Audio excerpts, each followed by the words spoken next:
안녕하세요. 학교에서 알려주지 않는 영어 두 번째 문법 이슈는요.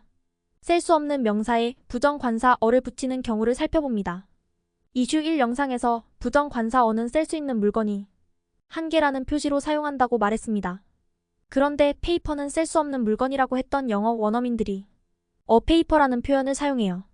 셀 수 없다고 해놓고 어떻게 표시를 붙여서 사용할까요? 이슈 1에서 설명했지만 영어 원어민들은 페이퍼와 밀크는 셀 수 없는 명사라고 보죠. 즉 한 개, 두 개 세어서 사고 팔 수가 없는 물건이라는 거죠. 그러므로 페이퍼와 밀크 앞에 어라는 표시를 하지 못합니다. 하지만 우유, 종이, 커피 같은 셀 수 없는 물건도 우리 생활에 필요한 물건들입니다. 그래서 한 개, 두 개 셀 수는 없지만 사고 팔아야 합니다. 그러면 어떻게 세어서 사고 팔까요? 셀 수 없는 물건은 주로 그 물건을 담는 그릇이나 정해진 단위를 이용해서 사고 팔아요. 물건을 한 개, 두 개 셀 수 없으니 이런 방법을 사용해서 사고 팔아요. 예를 들어 커피는 한 개, 두 개 세지 못하는 물건이라서 커피를 담아서 파는 그릇으로 한 그릇, 두 그릇 이렇게 사고 팔아요. 그런데 이렇게 그릇으로 팔면 파는 사람마다 그릇 크기가 달라서 사는 사람이 손해를 볼 수도 있어요. 그래서 누구에게나 똑같이 적용되는 단위를 이용해서 사고 파는 경우가 있어요. 예를 들어 커피 경우는 무게 단위 킬로그램을 사용해서 커피 1kg, 커피 2kg 이렇게 거래하는 거죠. 우유도 마찬가지로 한 개, 두 개 세어서 팔 수 있는 물건이 아니니 우유를 담는 그릇으로 우유 한 그릇, 우유 두 그릇 이렇게 팔아요. 아니면 밀리리터, cc 같은 단위를 이용해서 우유 500ml, 우유 250cc 이렇게 사고 팔지요. 이렇게 우유를 사고 파는 그릇이나 단위를 구체적으로 살펴보면 먼저 우유를 담아서 파는 그릇은 매우 다양해서 스푼, 컵, 병, 양동이 등 많이 사용하고 있어요. 또한 우유 사고 팔 때 사용하는 단위도 여러 가지 사용하고 있어요. 예를 들면 리터, 갤런, cc 등이 있지요. 우유를 그릇 중에 컵으로 사고 판다면 우유 한 컵은 a cup of milk, 두 컵은 two cups of milk 이런 식으로 표현합니다. 단위 중 리터를 사용해서 사고 판다면 우유 1리터는 a liter of milk로 2리터는 2 liters of milk로 표현합니다. 여기서 눈치채셨나요? 우유는 셀 수 없는 물건이라 물건 앞에 어를 붙이지 못하고 사고 파는 그릇이나 단위 앞에 어를 붙이고 있지요. 즉 셀 수 없는 물건을 사고 팔 때는 물건 자체를 셀 수가 없으니 그릇이나 단위로 한 개, 두 개 세어서 사고 판다는 말입니다. 종이의 경우로 한 번 더 살펴볼까요?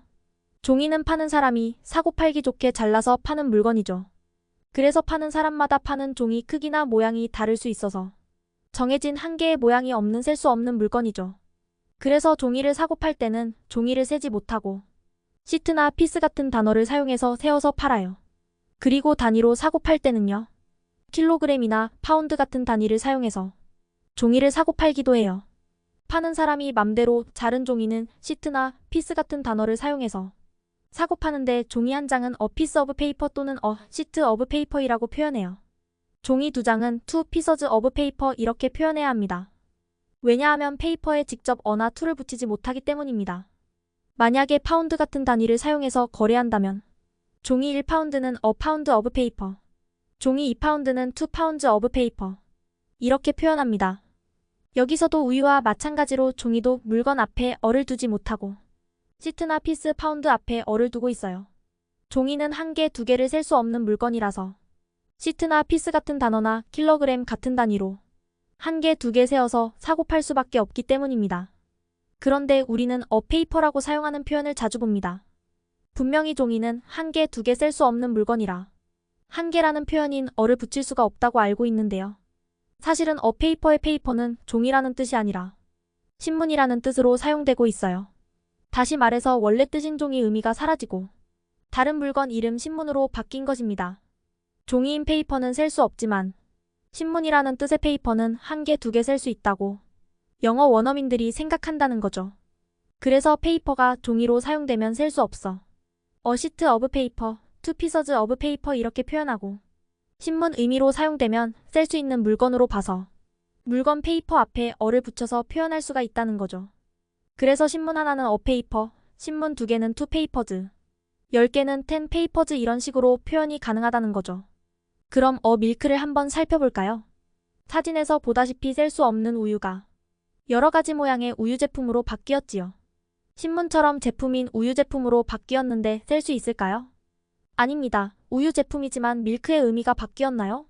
모양만 바뀌었을 뿐 우유라는 의미를 그대로 가지고 있습니다. 그래서 밀크가 우유라는 의미를 가진 이상 여전히 셀 수 없는 물건이므로 밀크나 투 밀크스는 틀린 표현이 됩니다. 그렇다면 다음과 같은 의문이 생길 수가 있어요. 셀 수 없는 물건은 원래 뜻이 없어지고 새로운 물건인 제품 이름으로 바뀌면 셀 수 있는 물건이 되나요? 이렇게 물을 수가 있습니다. 정답은요, 아닙니다. 물건 이름이 바뀐다고 해서 반드시 셀 수 있는 물건이 되는 것은 아닙니다. 물건 이름이 바뀌어도 바뀐 물건이 셀 수 있어야 셀 수 있는 것으로 봅니다. 이슈 1에서 영어 원어민들은 물건 자체를 보고 셀 수 있는지를 판단한다고 설명했습니다. 그리고 셀 수 있는지를 판단하는 기준을 다음과 같이 들었습니다. 이 기준으로 설명해 보겠습니다. 먼저 신문을 생각해보면 신문은 누구나 아는 정해진 한 개의 형태가 있죠. 그리고 신문의 일부만 찢어서 신문이라고 사고 팔 수가 없죠. 그러므로 신문은 셀 수 있는 물건이 됩니다. 그래서 페이퍼가 신문이라는 의미로 사용될 때는 부정관사 어를 앞에 둘 수가 있는 거죠. 하지만 우유는 우유 제품으로 의미가 조금 바뀌었지만 누구나 알고 있는 한 개의 우유 제품 형태가 있나요? 큰 마트에 파는 우유를 살펴보세요. 팩에 담긴 우유, 병에 담긴 우유, 다양한 모양의 우유 제품들이 있죠. 그래서 우유는 아직은 한 개의 정해진 형태가 없다고 봅니다. 이렇게 한 개의 정해진 형태가 없는 우유 제품은 여전히 셀 수 없는 물건이라고 봐서 밀크라는 표현을 사용하지 않습니다. 영어에서는 이렇게 원래의 의미가 사라지고 다른 물건의 이름으로 사용되면서 셀 수 있는 물건으로 변한 단어들이 많습니다. 철의 의미인 아이언이 제품인 다리미로 사용될 때는 셀 수 있는 제품이 되어 앤 아이언으로 사용 가능합니다. 유리 글래스도 제품인 유리잔의 의미로 사용되면 셀 수 있는 물건이 되어 글래스와 같이 사용할 수 있습니다.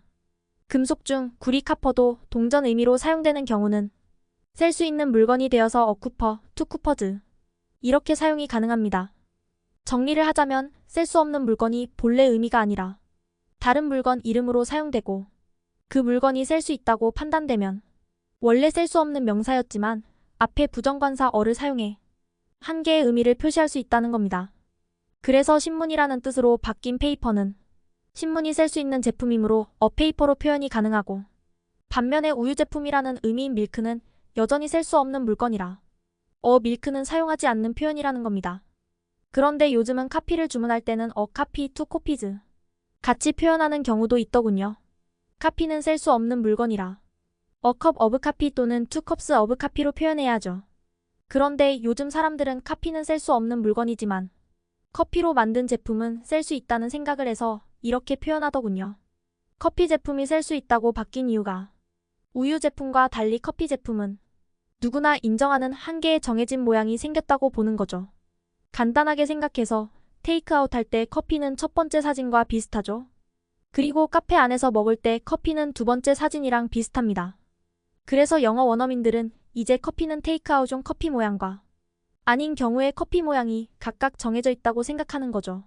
그래서 카피, 투 코피즈 이렇게 사용하곤 합니다. 이렇게 표현이 변해가는 것은 영어가 고정된 말이 아니라 새로운 물건이 나오고 세상이 변함에 따라서 자꾸만 변해가는 말이라는 걸 알려줍니다. 학교에서 알려주지 않는 영어 문법 이슈 3에서는요. 기술 스킬이나 느낌 필링처럼 눈에 보이지 않는 명사에 부정관사 어를 사용하는 경우를 살펴봅니다. 참고로 스킬이나 필링은 신문이나 커피 같은 제품도 아닌데 어떻게 부정관사 어를 사용할까요? 문법 이슈 3에서 자세히 알려드립니다. 지금까지 시청해주셔 감사합니다. 학교에서 알려주지 않는 영어 문법 이슈이었습니다.